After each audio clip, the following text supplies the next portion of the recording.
Okay, the talk is on the 6 Celtic nations, but it's only part 1 because I figured I'd end up only having 6 minutes per country, and there's no way I could do that. So I start with talking about who were the ancient Celts and how did the Celts develop, and then after that, and I go into the traditional slideshow. Just okay. If my maps look like they were done on my kitchen table, that's because that's what happened. I was afraid about copyright if I got maps out of all books, so I just made my own. Great. Okay, so I better start because I don't want to fall behind. Who were the ancient Celts? And a lot of people think of Druids at Stonehenge, but the ancient Celts hadn't happened by the time of the Neolithic Age, nor were they Bronze Age, the Bronze Age barrows. So what happens is had to be archaeologically defined, and the ancient Celts were defined as being Iron Age. They didn't happen until the Iron Age, and they were centered on 2 early cultures. One was Hallstatt, which is in Austria, and the Hallstatt Celtic culture spread both ways in about 850 BC to 450 BC, and they were known for, 1, having iron. They had a lot of iron swords, and they put decorative objects in their graves, which the culture before them had more plain graves. The next Celtic culture was Latin, which was started in Switzerland, and it spread roughly the same as Hallstatt, except that I think it got farther into Ireland and a few other places. But what do we know about the Celts? Well, in the Iron Age, they had a lot of iron goods, which some of them were prestige goods. Gold, they liked necklaces called torques. So that's one way you can identify a Celt, although art, pottery, and other things will survive in the ground. So kind of archaeological hard evidence. That's a pot. It's got a abstract stag on it. If you can just see the big ears and a fanning tail. The other one is you can see a stag and a man with a torque on his neck, and he's holding a torque. That indicates he's the god Cernunnos. The other way they can tell about the Celts were coins. They got coins copied Greek coins, and they had every one of those little notes is the name of a Celtic tribe, because the tribal name tended to be on the coins. And some of them were had a lot of horses that were common on them, and heads. And from that, we have names of many of the Celtic tribes. These are just a few, because there's like 200 names that we have. But anyway, some of them might recognize, like the Parisi. That's where Paris is. And the Parisis also migrated into Britain at some point. And some ended up being the names of towns, like Treveri became the town of Trier, Auvergne became the French province of Auvergne, and Devon was from a Dunomia tribe. So these names stuck around, even though the tribes themselves didn't. And we know about the Celtic languages. There were initially a number on the continent. The one we know most about is Gaulish. England had another called Britannic, and that is what evolved eventually into Welsh.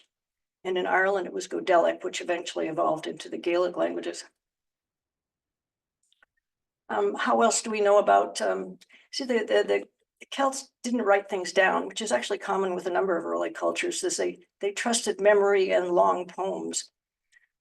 But fortunately for us, the Romans did write things down, and a number of the Roman authors wrote about the Celts. And one of the prominent ones was Julius Caesar. You've probably heard of him, but he was a military leader of Rome, and he actually traveled in Gaul and Britain, whereas some of the other authors were going secondhand.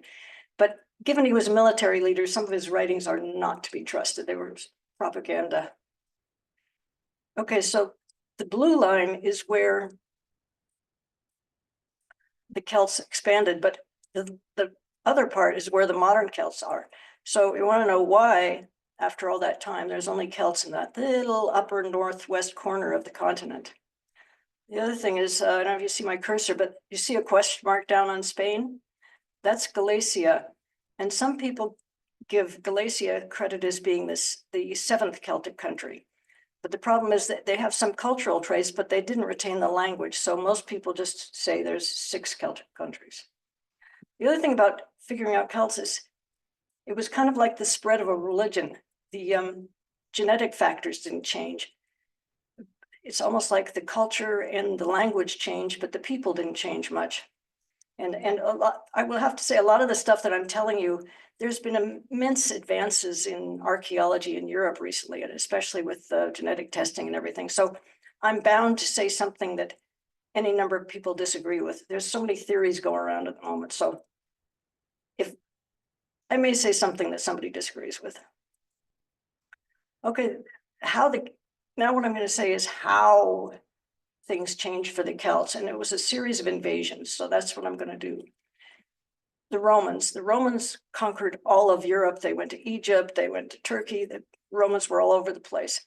They also went up into Britain, but they never got into Scotland all the way, and they never touched Ireland.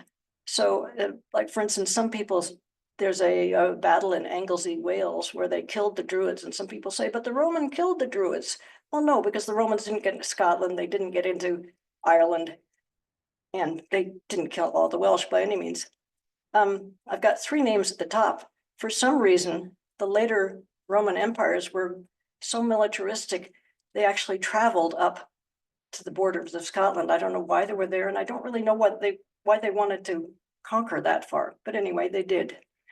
And generally, they were somewhat, when they weren't massacring towns, they did allow for cultural traits to continue. They didn't mind the Gauls worshiping Celtic gods. Now, this is another big series of invasions, and it's a bit of a confusing map. It goes over like 500 years, but you've heard of the Anglo-Saxons. And the first, once the Romans left in about 410 BC, immediately other groups moved in. The Anglos, the Saxons, and the Jutes came from northern Germany or Denmark, and they settled in there, eventually producing the Anglo-Saxon language. You can see there's a group coming in from probably, and people don't know, these people, a lot of were just called Vikings, but we know roughly where some of them came from. And the ones who took over York and called it Jorvik were probably from what we now call Sweden. Then a lot of people Vikings ended towards Ireland, and you can see they think one group came from the southern route, and a lot went over the top of Scotland in a northern route, and they harassed the coastal areas for a protracted period. And they established settlements, they had trading posts, and they also looted and burned a lot. They especially captured a lot of slaves. That was one of their big things. And they also left behind many cultural traits. And for instance, on the Isle of Man, it was ruled by the Norwegian Isle of Man, Skye, parts of were ruled directly from Norway for a while. Okay, next group. Yes, the Norman, and am I missing? No, yes, okay. Christianity had an effect. Like, the Romans were generally tolerant of other religions as long as they worshiped the emperor as well. But Christianity wasn't always tolerant of other religions. The Roman Empire turned Christian about 300 AD. And so Christianity was entering the British Isles.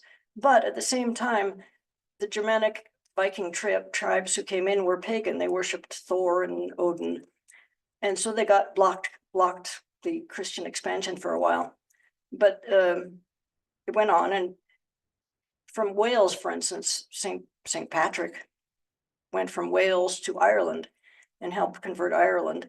all of Ireland was converted to Christianity about 500 BC. But certainly for a while, the Druids disappeared, but the rest of Celtic culture remained, like the Bardic schools remained. And then 500 Irish missionary St. Columba went into northern Scotland, and they worked their way down. And the Britain came mostly Christian by 600 AD, and the area down Normandy converts 911 AD. We know that because Rollo, in order to get the Duchy of Normandy, agreed to convert. Now, about 100 years after he converted, the Normans invaded England. It took them a while, but eventually they gained hand in most of England. And we noticed that if you put together Anglo-Saxon and early French, what happens is you get English, the English language. That's how it developed. Now, about 100 years after the Normans entered southern England, some of them left Wales to conquer bits of England, but they never totally conquered England. There were just pockets that were called the Anglo-Normans. They settled there in little pockets of their own. All right, one big disruption was the Tudors, like Henry VIII, Elizabeth I, and then Cromwell and the Protestant Reformation. Like, not all religions produce wars, but in this case, the Protestant Reformation produced a lot of wars in England, and a loss of cultural traditions, because some of the extreme sects they had then, like, didn't like festivals, didn't like singing, didn't like any number of things. So some of these cultural traditions that had been a long time were lost at the era of the Protestant Reformation. Also, they invaded Ireland, and this map is wildly inaccurate, but they did take over the east part of the country and initiated a plantation movement where a lot of Scottish and other people moved into Ireland, took it over, and it was a lot easier to speak Gaelic and be Catholic if you were on the west part of the country. Next thing to happen was the Irish Revolution, 1921, and that's where England left Republic of Ireland, except for Northern Ireland. So they were a split there. Now I'm getting into the modern because history doesn't stop. When the European Union went in, suddenly the borders weren't as firm. I mean, people still had different citizenships, but they could travel and there weren't any tariffs.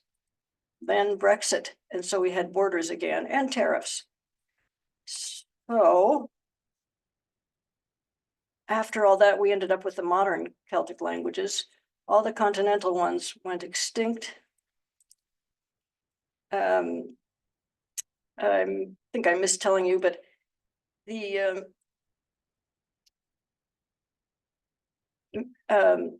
Brittany actually got sort of settlers or refugees down from Wales and Cornwall. So it didn't have its Gaulish language anymore, but the current Breton language is a sister language to Welsh and Cornish.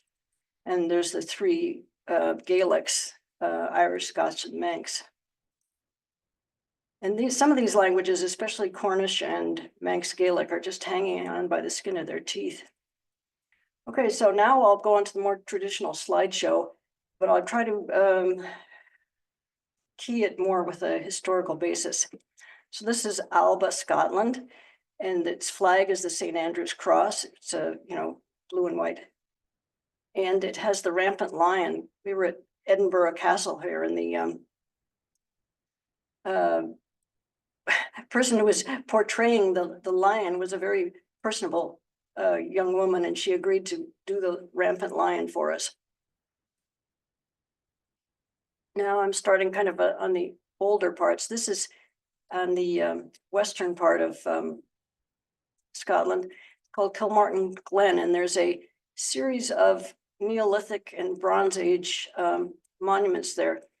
And the thing about Neolithic monuments is a lot of the Neolithic people disappeared. We don't know why, but only 5 to 15% of their genetics got into the population. So when the Bronze Age people were there, they may have had no direct cultural memory of who built these or why, but they, some cases, reused them. They put their own barrows around the older things, and they put their own myths on them because they lived there. So that this is a series of standing stones in this area. And what you notice is there's a lot of animals frequently, because some of these lands are on private property, and they get agreement with various people that you're allowed to go in them, but you have to be careful of the animals. When we were here, this herd of cows slowly went from one side of the field to the other, and we just kind of stayed near the fence and avoided them.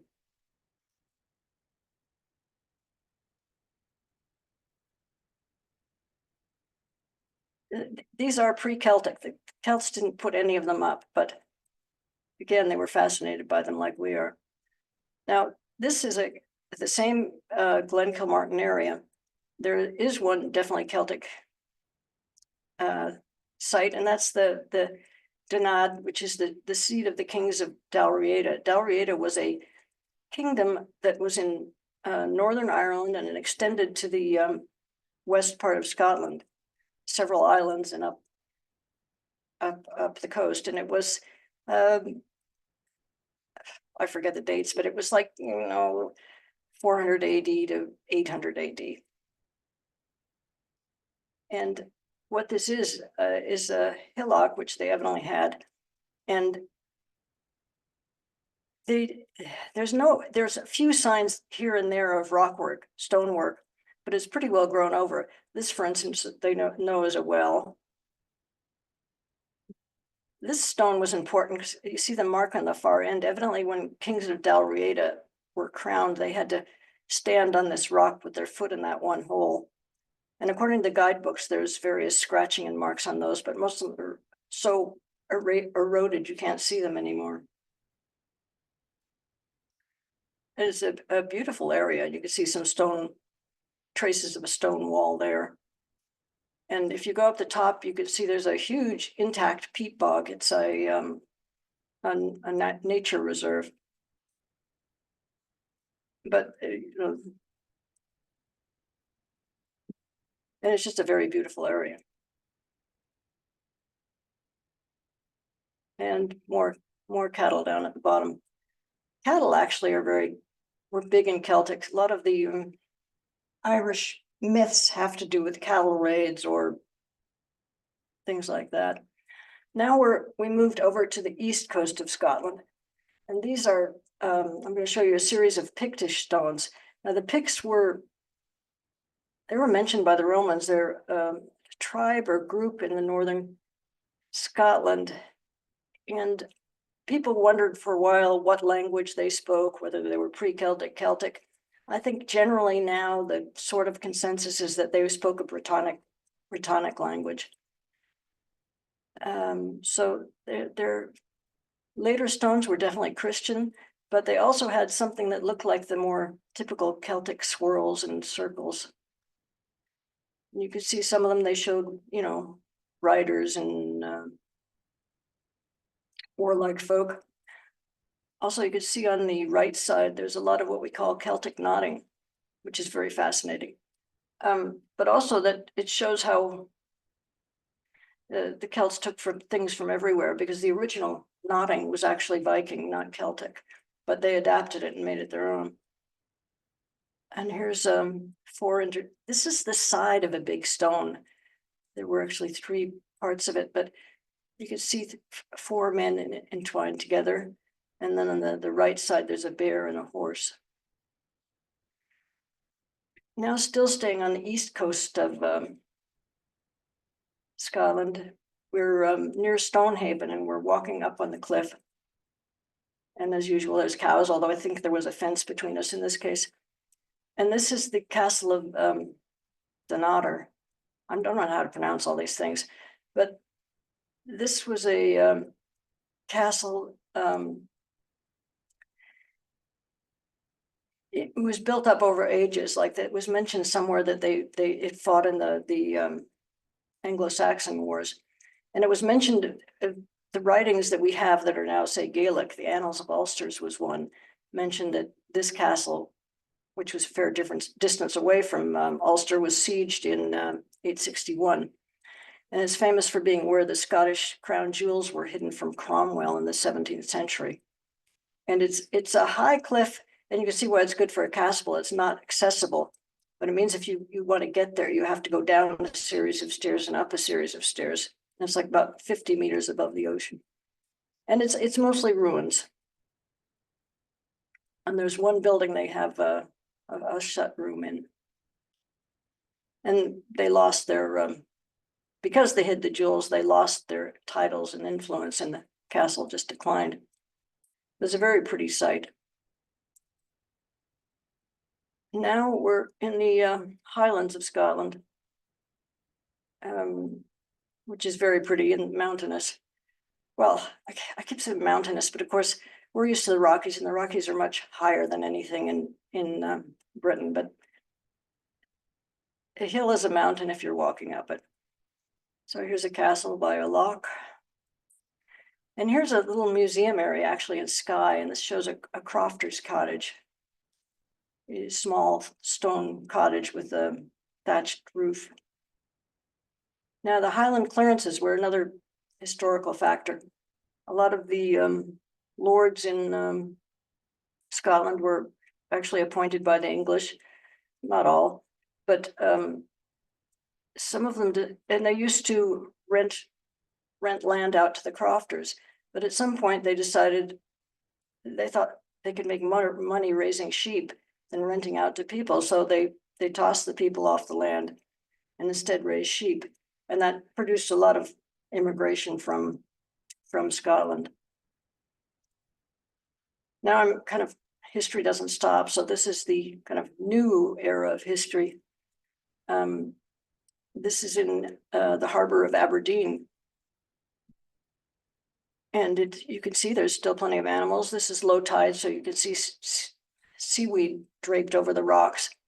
And that's a gray heron looking for something to eat. And on the right side are two eider ducks. And there's the type of ducks that they gather eider down from. And North Sea oil. What is keeping Aberdeen? Aberdeen is the most prosperous city in Scotland, and it's because of the North Sea oil. They service the sea rigs and work in them. The other thing I saw fascinating modern is this big ship there's no towboat there, no tugboat at all. It came out of that and did a full, 90-degree turn and more than 90-degree turn, just totally on its own, using all the rotors or whatever it has. So modern ships are fascinating, given how big they are. And if you look back in the, on one of those tankers on the left, I think it says something like Caledonian oil. So it's oil is big there. And now I'm moving on to Brittany. Brittany is on the northwest part of France, and it's a small point. And like I said, their language came down mostly from Cornwall and Wales, but they may have had influences from the Gaulish language, whatever remained of it. And they did have trouble, as all the Celtic nations had, they did have trouble with the French government. Like until 1950, it was illegal to teach school in Breton. And I'd heard that you couldn't register a name, a Breton name, it had to be a French name. But anyway, by now, especially with the European Union, there's a lot of bilingual signs and there's immersion schools and the whole thing. And we were only in southern Brittany. Anyway, the little animal there is an ermine, a white weasel. And the story goes, and there's several, evidently that little symbol on the flag is an ermine tail, and it's been a Breton symbol for generations. But there is a story that one Duchess of Breton saw a ermine chased by dogs, and it ran to the mud, and then it didn't want to get its coat muddy, so it just turned and face the dogs. And she thought, oh, he was so honorable because he didn't want to get his pretty coat muddy. And so her symbol became the ermine with this flashy scarf. And you'll see that little ermine tail figure all over. How are Bretons perceived? Well, pop culture can have a lot of effect. This is a Belgian comic book, but you can see what it shows is a man holding a menhir, like a Neolithic stone, and they're always beating the Romans. In the front of the book, it always shows that there's this little village up in America, which is Roman era Brittany. And there's one of the characters who carries a big stone, and the other's a Iron Age druid with making potions and having his little sickle to cut mistletoe. All very stereotypical, but people remember these things.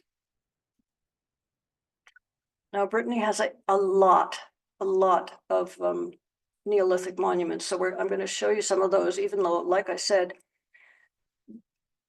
they're pre-Celtic. And not many, there's no writing, there's no memory of why they put them up or how.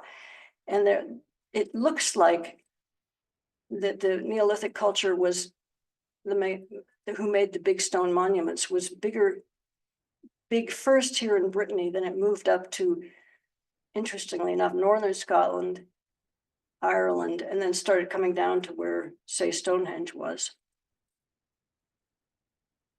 And there's a map of the alignments that they stretch for like about almost 4 kilometers.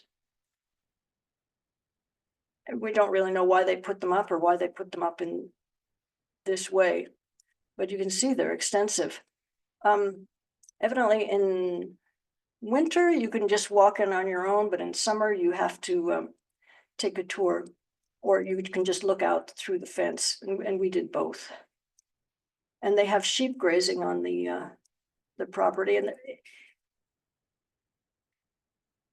a lot of wildflowers.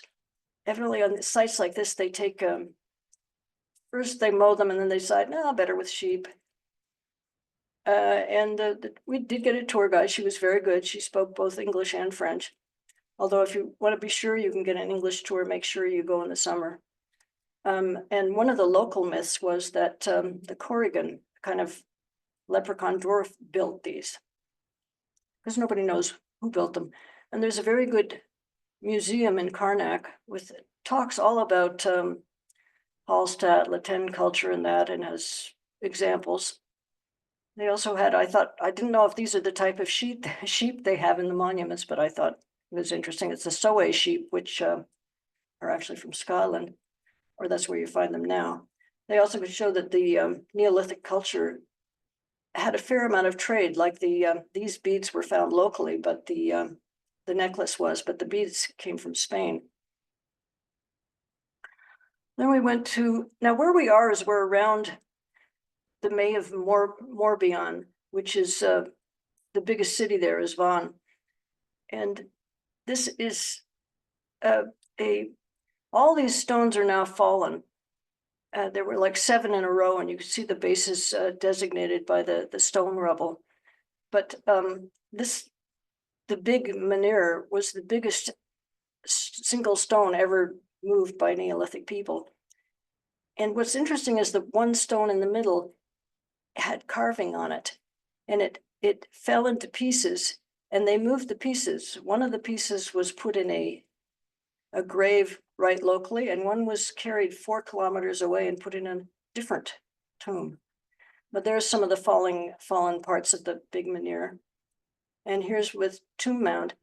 And most of these mounds, anywhere you are, have been changed, because a lot of people came and farmers came and said, oh, I like this rock, I think I'll take some. And over 3,000, 4,000 years, what would be left would be the dolmen, is the big sort of table-like rock in the center. And this was why it's called the table of the Marchand, because that all that was left was the center big rock parts. But since then, they've redone the whole mound in a hopefully archaeologically correct motive. And this is people trying to look up at the ceiling to see where that part of the one broken menhir was. And you can see by the kind of axe shape there that that's indeed what it is. And this is the second tomb cairn that contained the other rock. And this one you have to get to by boat because it's on an island. And they have this cairn is very impressive because it's extensively carved inside with swirls and things. And some of them can be interpreted or guessed like what it is, like one odd shape. They think now it might be a spouting whale. Now we go to the city of Vaughan, and in terms of cultural continuity, perhaps with Wales, where they got the language, Vaughan's Breton name is actually Gwynedd. I'm not sure how to pronounce it, but it's Gwynedd, which is the name of a county in Wales. And one of the other counties in northern Brittany is Cornwall. But it's the old town is nice with some half-timbered houses, and on the ground you can see they put the little ermine with the scarf there. And it's got some beautiful old gardens with a city wall and towers. And a river creek that goes through it. And it empties out into a large sort of estuary full of boats. The whole area is very nautical. A lot of the Celtic areas are because they were pushed to the coasts. Anyway, a lot of little sailboats. And one thing that's cultural, or how you can find the culture, is in the food. And what Breton is known for is the crepes. And there you find they will eat wheat flour crepes for sweets, but for savory fillings, they use buckwheat. The other thing is being more beyond being a huge, fairly shallow bay, there's a lot of oysters. And the other thing that's local food-wise is the cider. And this is actually a Breton festival of some sort. I'm not sure if that race was happening not, or they were advertising it for it, but there was a musical festival. And we came towards it just towards the end. And you could see the people on the left, you could see some of the women in black with little white hats. That's a sort of traditional union, and what they're sort of trying to do is a round dance. And there were people singing in Breton, which I can't understand. The other town we went to was Quimper, and it's or Quimper. It's not, if it were French, you wouldn't pronounce the R, but it's Breton or Breton influenced, and you do pronounce the R. It's a pretty little town. And here they're talking about history because history never stops. So one of their sons was actually a Jewish artist, and he moved to Paris in the 20s. He knew, he was, what do you call it? Anyway, he knew Picasso. And unfortunately, he was captured when the Germans took over France in World War II. He was captured and he never made it to a camp, but he died in a transition camp along the way. And they put up in his memory. This plaque here also, in French only, says, this is to the soldiers, prisoners, escapees, resistance who were deported to a camp in the Ukraine in 1942, and it says, Kemper will never forget. We went to a Breton music, because if you want to look at what the culture is, frequently you end up in the museums. So this is the Breton Museum in Kemper. And the first thing they show is things change. This stele, the rock on the tall rock on the left, I always have a hard time with my left and right. But this was carved with Celtic carving, maybe, you know, of some sort. But when the Romans came in, they carved their own gods on all four sides of it. So this would be Mercury. And the little carving down on the right is a two-headed figure, which is a common continental Celtic motif. But you can see it's been badly damaged through the ages. The other thing that they had was neat, was enlarged replica of Celtic coins, and which made them a lot easier to see. But the one on the left is, you can see it's a figure of a sort of abstracted figure of a horse, and beneath it is a boar. And on the right is a person's head, and that evidently was a local coin. The other thing, and they had the museum, is they showed the old cultural or how we dress shows where we're from sometimes, and certainly in the old days, not so much anymore. But this is showing some Celtic dressing style, Breton. And they had a big pottery industry around there. So it was interesting. It shows a liberation when Vaughan was liberated in, I don't know, I think it actually says there 43 or something. But you can see them there, the different troops are all celebrating together. And the one on the right is a piper piping with the corrigan, with those little mysterious naughty creatures, and he's leading them with his bagpipes.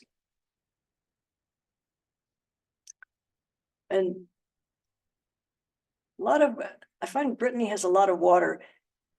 We're a dry area, so I notice when a place has a lot of creeks and beautiful outdoor restaurants.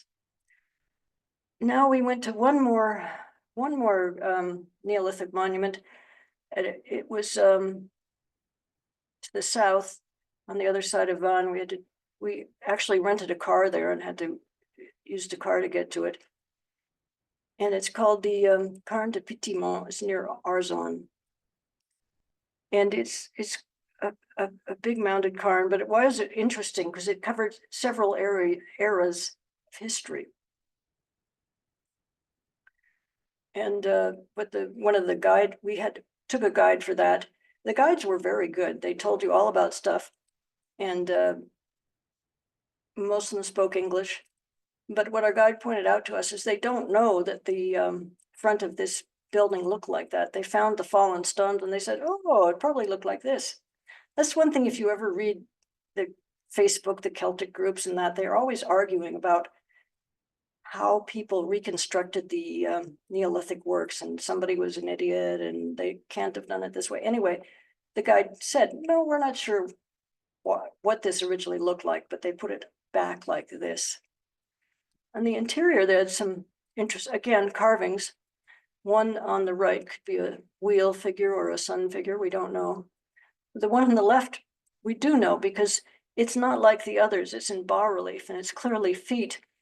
And what it was after the Neolithic and Bronze Age people had gone, this kiln evidently was open, a cairn was open enough that people could go in it, and they kept worshiping. They worshiped different gods maybe. But this was Roman, and they put their feet. Now, why did they put their feet there? Because Roman legionnaires walked on their feet. So they were always praying that their feet would stay healthy. The other thing that made this unique was it was being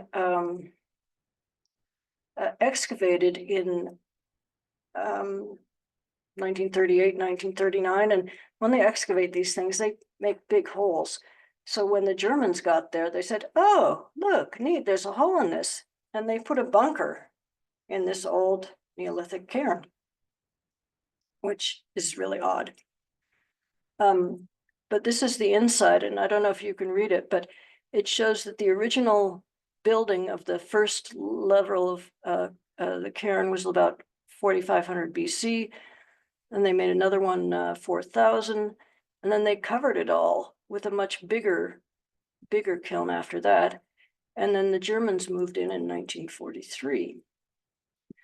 And this shows had displays of the different peoples were here. The Germans were interesting because they weren't actually Germans. The people that they staffed this were from the Soviet Republic of Georgia.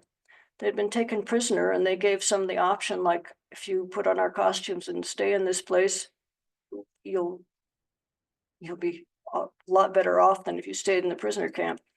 So you can imagine these poor Georgians well, they may have been violent, I don't know, but they probably didn't speak German or French, and here they were sitting in a Neolithic bunker, so it's really odd. And there's our tour guide, possibly explaining why there's a hole in the side of the building. All right, we're back in Vaughan, and we see another sign. This is in Breton and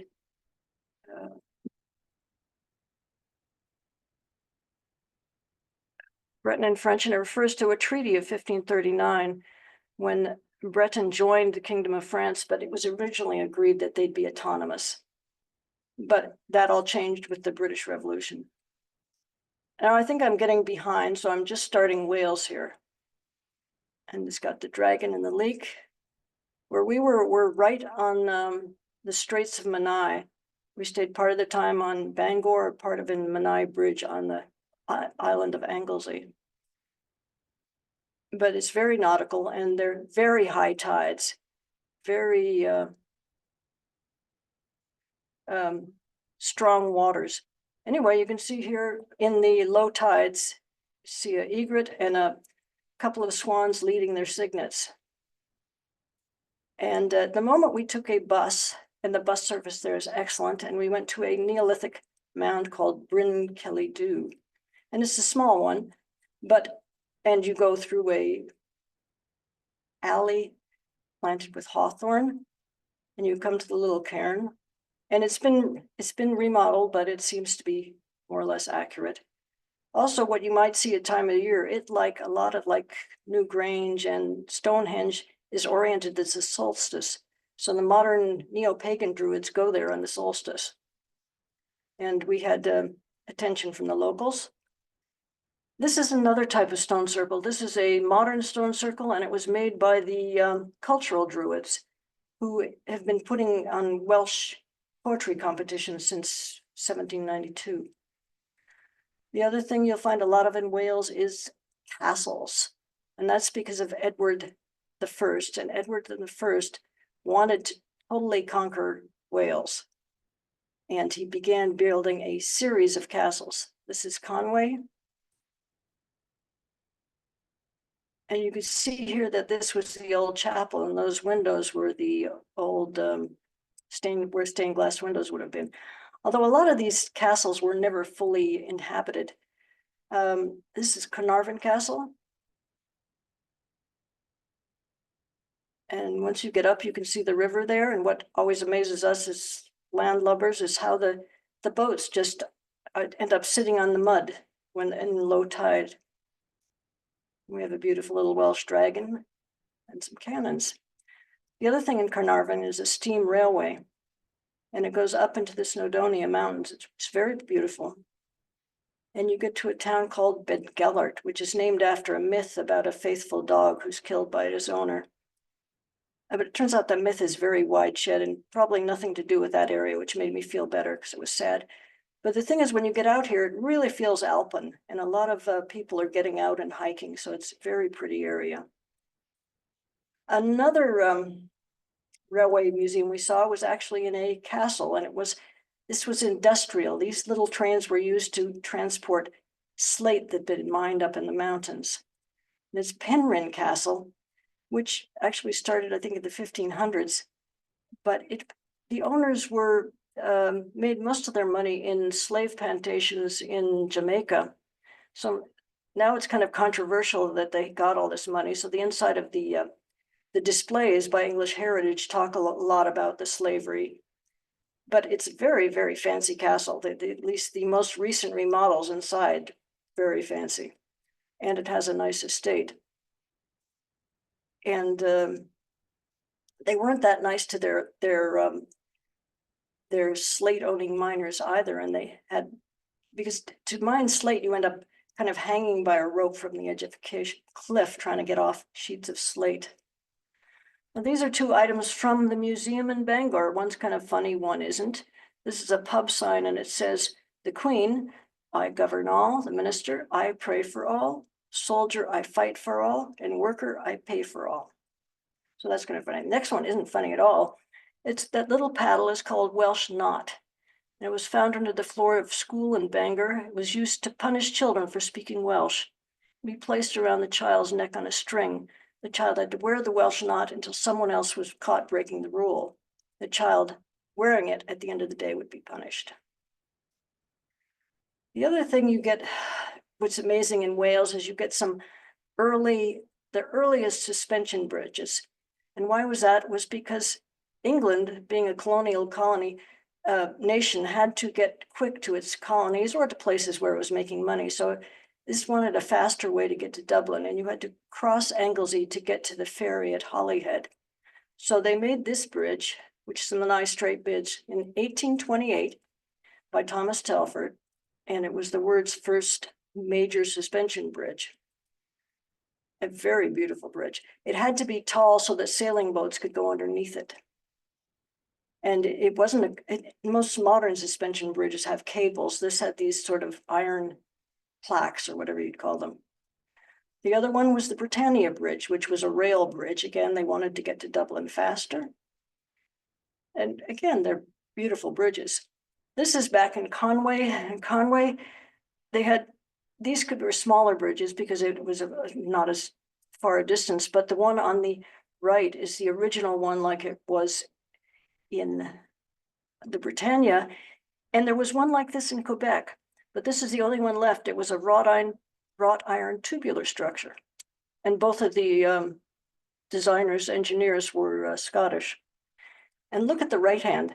If you think of architectural heritage, here they actually rooted the suspension directly into the wall of the castle, which nowadays would be, I think, a no-no. Then there's the walking paths, the Anglesey walking path and the Wales coastal path, and they're very useful. Anyway, we're going to Church Island, and these are mud flats, and these gulls were picking through the seaweed to get something to eat. And Church Island has a church. It was dedicated to St. Cilio, and you can see that little platform there. We happened on their day, there was a cultural festival. And it's a small, tiny little church, but fairly old. If you look on the right, you can see there's just enormous beams there holding up the little roof. And we heard a harpist, and here she is walking away with her huge harp. And just this, we just love the beautiful mud flats and all the stuff. Anyway, there, this is part one. Part two, I'll do Ireland, Cornwall, and Man, the Isle of Man. So that's the end. I hope I didn't go too long, too slow, whatever. Anyway, if you have any questions, I'm available. Thank you.